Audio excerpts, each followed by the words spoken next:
She was sure of a great thing, a joke made up to look like an insult. Within a second, Trump played his countercard and sent her scurrying to regroup in a nationally televised exchange. The backdrop was set, a television studio brightly lit in Los Angeles, which packed in a very interested audience of those that were looking to view a show. The cameras had started, tension filled the air, and as yet nobody has spoken. Sitting across from Lindsay Moore at the glistening, supersized interview desk was Donald Trump, relaxed and expressionless in his body language. Moore is a liberal, talk show host, famous for her sharp tongue and pointed jabs at conservative figures. She's built a career on moments like these, baiting, provoking, and watching her guests squirm under the heat of her questions. Tonight, she had something planned. The crowd buzzed with anticipation, shifting in their seats. They expected controversy. They expected fireworks. Trump's interviews were never uneventful, and Moore knew exactly how to stir the pot. From the moment the cameras went live, she was on the offensive. "Mr. Trump, thank you for being here," she said with a saccharine smile, her voice dripping with false politeness. Trump nodded slightly, his hands folded in front of him. "My pleasure, Lindsay. Let's see if you can keep up." A few chuckles rippled through the audience, but Moore didn't flinch. She was used to this kind of banter. If anything, she welcomed it. The opening minutes followed a predictable pattern. Politics, policy, the usual back and forth. Moore took shots. Trump swatted them away effortlessly. The audience seemed entertained, though they were waiting for something bigger, something more personal. And Moore was about to deliver exactly that. She shifted in her chair, tucking a strand of hair behind her ear as if preparing to drop a bomb. Then, with a casual air, she leaned in, her eyes gleaming with something just short of malice. Then, she asked her question, not knowing what hit her. Time seemed to halt for a brief second. It was as if the air changed temperature in the room. Suddenly, the hushed, whispery chuckling and murmuring ceased, leaving an absolute stillness in the audience. Camera operators, masters of composure, appeared hesitant, too. Lindsay Moore smirked, but something in her posture betrayed her. She had overstepped her mark, and she knew it. The words still hung in the air, bold and shameless. "Have you ever thought about cheating on Melania? Because let's be honest, she's kind of outdated." It was a low blow, delivered without flinching. The insult was wrapped in a joke, but there was no mistaking the intent. She was not just teasing for a response. She was taunting him, challenging him to slip and fall in front of millions. The audience was unsure whether to gasp or laugh. Some nervously giggled. Others looked at one another with their eyes wide. Even those who were not pro-Trump could feel that this was not just a political jab, but personal and vicious. For the first time in the evening, Trump did not respond immediately. He just sat there, staring not at Moore, not at the audience, but at the desk in front of him, his fingers lightly tapping against the surface. It was subtle, but the tension in the room was suffocating. Lindsay shifted slightly in her chair. She hadn't expected silence. She expected an outburst, a dismissive wave, maybe a crude joke in return, but not this. Slowly, Trump lifted his head, his expression unreadable, a mix of amusement, disbelief, and something sharper. When he finally spoke, his voice was steady. "Let me get this straight," he said, pausing just long enough for the weight of his words to settle. "You're sitting there on national television, calling my wife, the former First Lady of the United States, outdated?" The word itself lingered sharp as a blade. Somewhere in the crowd, someone muttered, "Damn." Lindsay gave a half-hearted shrug, clearly trying to maintain her composure. "Oh, come on, Donald," she said, forcing a laugh. "It's just a question. Lighten up." Trump leaned forward slightly, eyes locked on hers.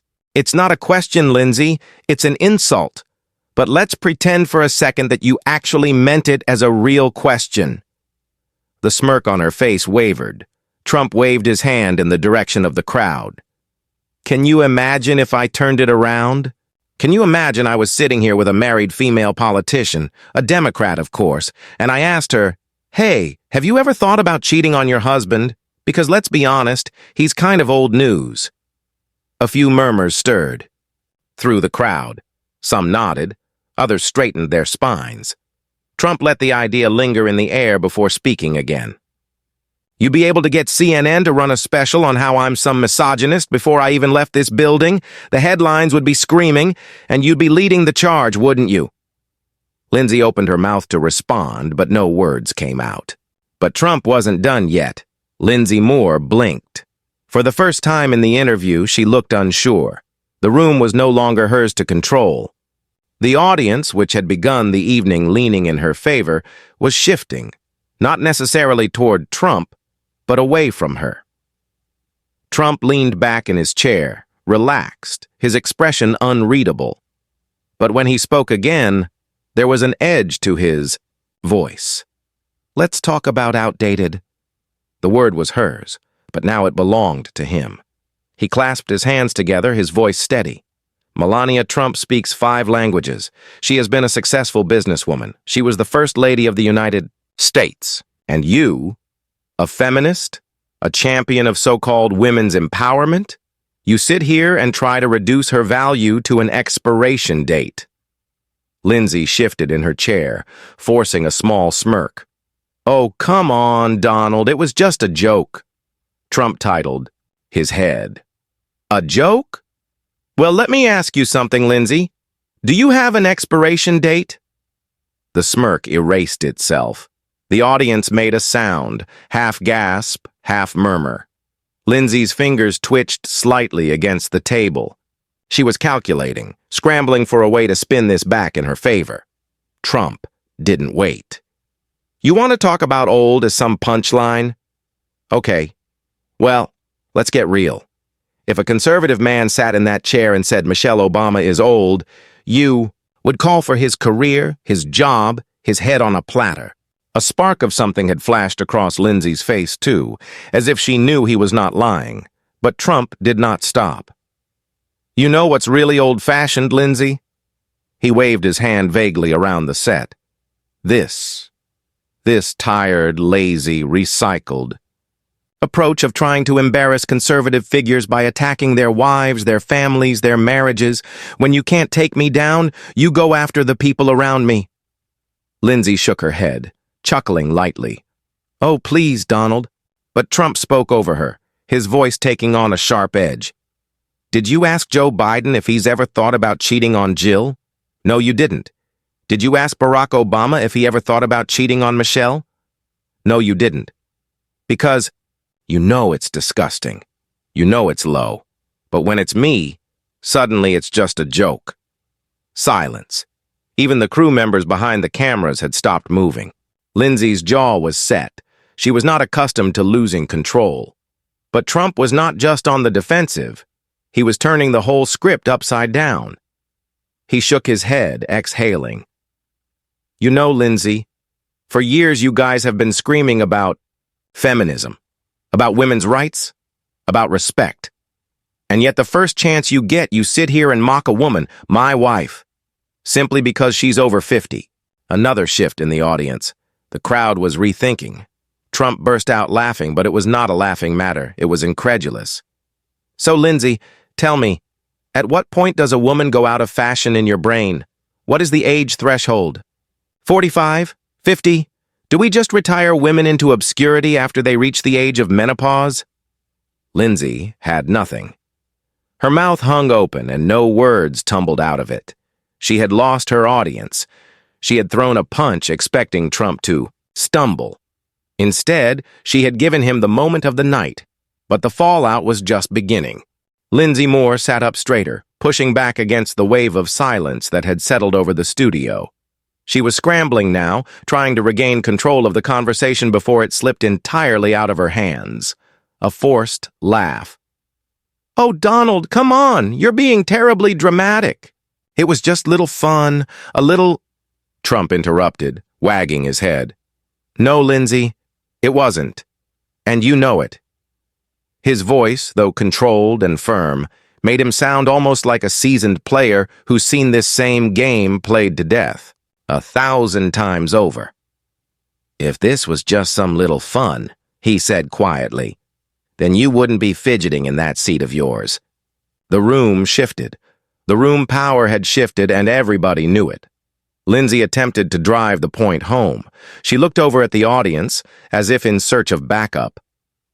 "I think we are getting a little off track here. I was just making a point. Melania is beautiful, of course, but let's be real, most men in your position tend to, go younger." Trump smirks. "And there it is." Lindsay hesitated. "There what is?" Trump leaned forward slightly, elbows on the desk. "That little trick you all love to use. You insult someone, you mock them, and when you get called out, you hide behind "I was just making an observation." "No, Lindsay, you were trying to humiliate my wife." Lindsay opened her mouth, but Trump wasn't finished. "And let me ask you something. Since we're talking about appearances, about old people." He nodded toward her. "You're what? Mid-40s? A sharp inhale. Lindsay's eyes flashed. She forced a smile, but there was nothing natural about it. "Why does that matter?" Trump shrugged. "I'm just making an observation." The audience exploded. Some laughed, some gasped, and others just watched, because this wasn't the interview they had expected. Lindsay's face darkened. "That's different." "Why?" Trump's voice was calm, calculating. "Because now it's about you." Lindsay stammered. She was losing, and she knew it. Trump pushed on. "You want to sit there and talk about old women, but the minute I turn it around, suddenly it's offensive, suddenly it's different. You don't like it when the mirror is held up, do you?" Lindsay had no choice. She let out a nervous chuckle, waving a dismissive hand. Okay, I get it. Let's just move on." Trump leaned back in his chair. "Yeah, I thought so." And like that, Lindsay Moore had lost control of the interview. The audience felt it, the crew felt it, and soon the entire internet would feel it too. But the real explosion was about to happen online. It didn't take long. Within minutes of the interview wrapping up, clips of the exchange flooded social media. The moment Lindsay Moore asked her now infamous question, followed by Trump's unflinching takedown, spread like wildfire on X, formerly Twitter. One of the first viral posts read, "Lindsay Moore thought she was about to embarrass Trump. Instead, she got obliterated on live TV. This is brutal." The clip had already racked up more than 3 million views in the first hour. Comment sections exploded.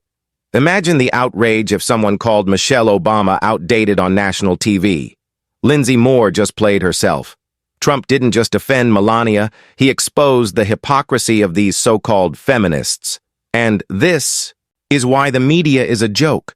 They'll preach about women's rights, but attack a conservative woman the first chance they get. The divide was instant. While conservatives praised Trump for standing up for his wife and flipping the script on Moore, liberals tried to spin the moment in her favor.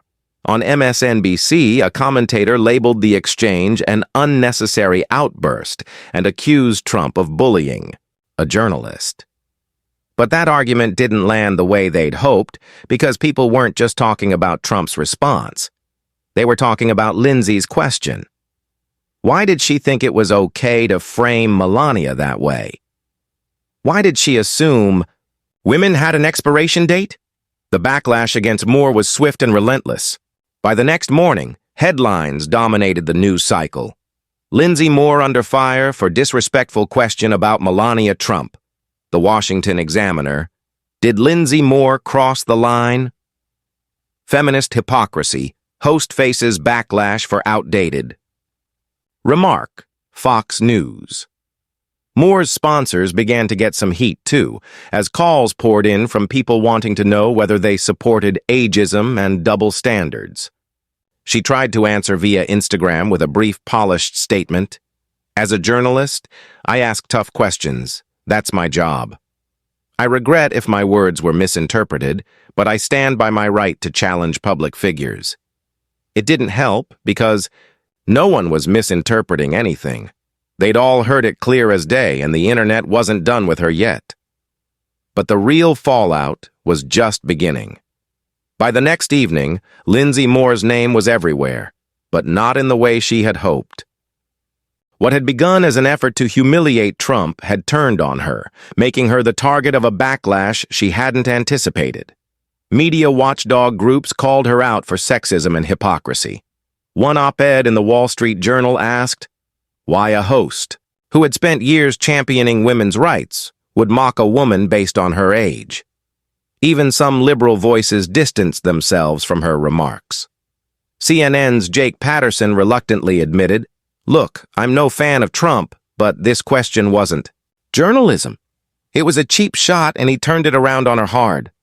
Meanwhile, conservative news outlets had a field day. On Fox News, a panel dissected the moment frame by frame, calling it one of the most embarrassing cell phones in television history. Lindsay's employers were in damage control mode. By the end of the week, a leaked memo revealed that executives at the network were furious. While they publicly supported Moore, privately, they knew this was bad. Viewership for her show had plummeted, advertisers were hesitant, and the network wasn't willing to take a hit for her. The following Monday, Lindsay opened her show with an apology, a forced, half-hearted attempt to calm the outrage. "In the heat of the moment, I made a remark that was taken the wrong way. It was never my intention to offend or degrade anyone. I deeply respect Melania Trump, and I regret if my words were misinterpreted. It didn't work." Comments flooded in immediately. "Classic non-apology? Taken the wrong way? We all heard you loud and clear," said the others. "You regret that people noticed your hypocrisy, not what you said. And so much for empowering women." By the last day of the month, Lindsay Moore was in vacation. Whether it was quiet suspension or goodbye, others argued, no one knew, although one thing became sure. She had underestimated Trump. What she wanted, apparently, is to land the punch, and that's it. Instead, what she did, she entered the storm that hit her unexpectedly without preparation, as the conversation by no means could be closed in that time. The dust, so to speak, had already settled. But one thing was clear. This wasn't just about Lindsay Moore anymore. This interview had exposed something deeper. In the days that followed, discussions stretched beyond Trump, beyond Melania, and beyond even Lindsay. The moment had turned into a debate about media bias, double standards, and the way powerful women, especially conservative ones, were treated. Conservative commentators noticed the glaring inconsistency. If this had been a liberal woman, the media would be calling it sexism. But because it's Melania, they laugh. Even some self-proclaimed progressive voices acknowledged the question was ill-timed and out of order. "I don't like Trump, but there's something ugly about using a woman's age as an attack. We don't do that to men." The conversation wasn't just about Melania Trump anymore. It was about Hillary Clinton, Kamala Harris, Michelle Obama, women in power who had all at some point been ridiculed for their looks, their age, and their husbands.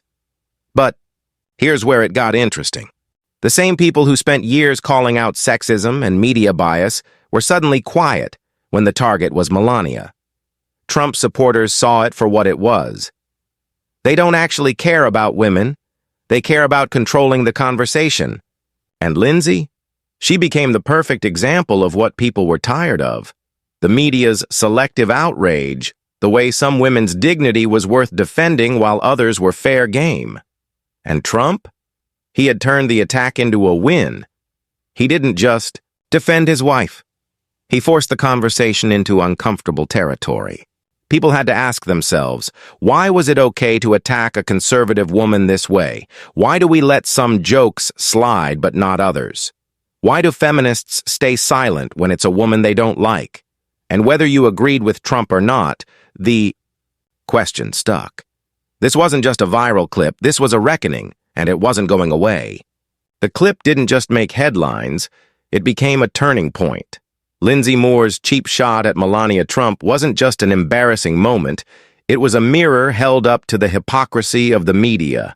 Trump did what few politicians ever managed to do. He didn't get defensive, he didn't lash out, he exposed the double standard calmly and effectively, and people noticed. For weeks, the internet kept the debate alive. Was this just another example of bias in media? Would a liberal woman be treated the same? Why does someone get the benefit of a fair fight when someone else's gets left with only fair play? And most important, how in the name of all things sane did we ever decide a woman's worth was subject to an expiration date? That question is, what sticks? At bottom, this is not about Donald Trump, nor Melania, neither even Lindsay Moore. It was about respect. It was about the hypocrisy of what they call this empowerment movement that only protects women they agree with. And for many viewers, it was a wake-up call. Melania Trump was many things: a former model, a businesswoman, a first lady.